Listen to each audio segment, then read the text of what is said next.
Hey guys, and welcome to the Working Money channel. So a few articles of business I'd like to address today. Ripple partners with Flutterwave to push African community closer to the global economy. And Flutterwave, guys, if you don't know, they are a payments company that focuses on Africa in particular.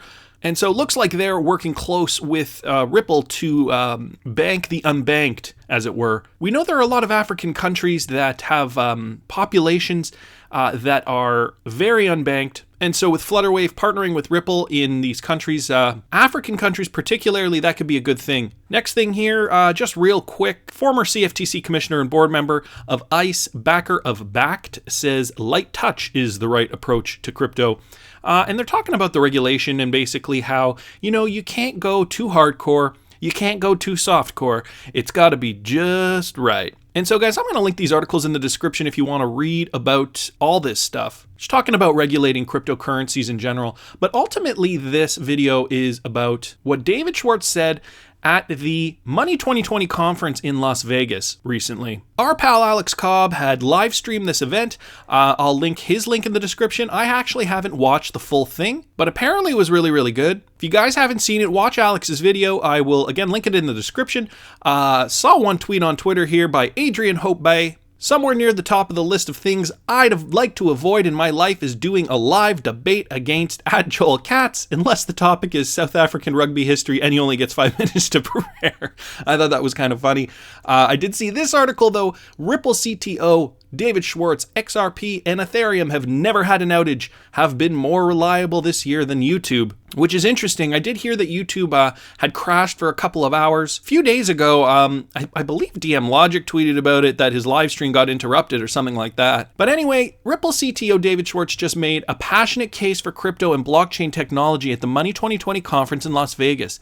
At a debate on whether blockchain will take over the traditional payments industry, Schwartz said companies that adopt new technologies like blockchain will thrive, and those that don't will disappear. What will happen is the companies that will provide those high-speed, low-cost payments will get the business, and those that don't will have to adapt or die, just like any other technological revolution. And you can liken this to Netflix, guys. Remember when Netflix went to, I don't know if you do remember this or not, but Netflix had actually approached Blockbuster at a time. They approached Blockbuster and they wanted to actually partner with them. They had, a great thing brewing in the background. Now, obviously, this was before Netflix was huge.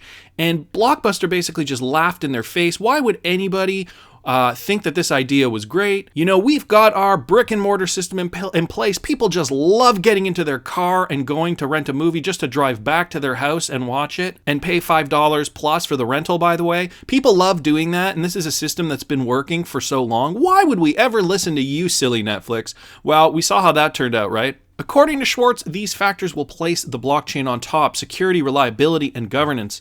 So security, when you ask your bank for your balance, your bank tells you what your balance is, and you have to trust them. And if they screw up, you have to go to the bank and get them to fix it. Blockchain systems don't work that way. Blockchain systems allow every participant to verify personally every system rule. And so, of course, security in blockchain is way more robust than the current system we already have.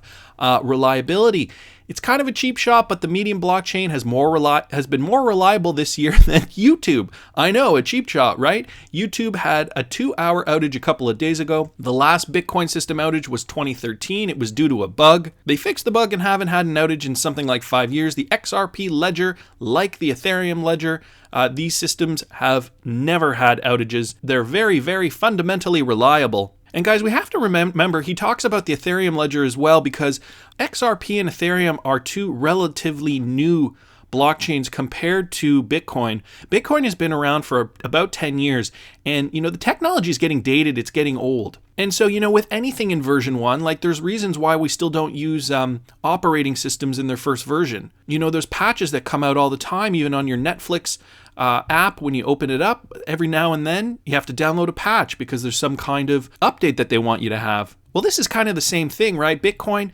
it's old, it's clunky. XRP and Ethereum have newer technologies and therefore more reliable. Blockchains are governed simply by having every participant enforce all the rules. So if you get a bunch of people together or a bunch of companies together, they can start a blockchain just by agreeing on a set of rules. And anyone who also agrees on those rules can use that blockchain. And those rules can include how you transfer funds and whatever the requirements of the systems are. And all that has to happen is that if you don't follow the rules, my system will ignore you because my system enforces the rules. Right. So guys, blockchain is the future, and the one who's talking to us about all this is David Schwartz. His image is kind of blocky. I guess somebody was streaming this on their iPhone. But David Schwartz, very, very intelligent guy over at Ripple. They're very lucky to have him. You know, he's the tech guy. He knows a lot about all this technological stuff. He's also the one that when asked, how big do you think XRP can get? He's the one who said, well, how big do you want to dream? But I want to hear what you guys think. Please subscribe to the channel if you haven't already. Like the video if you like the content I'm providing. I always love hearing your comments. See you in the next one, guys.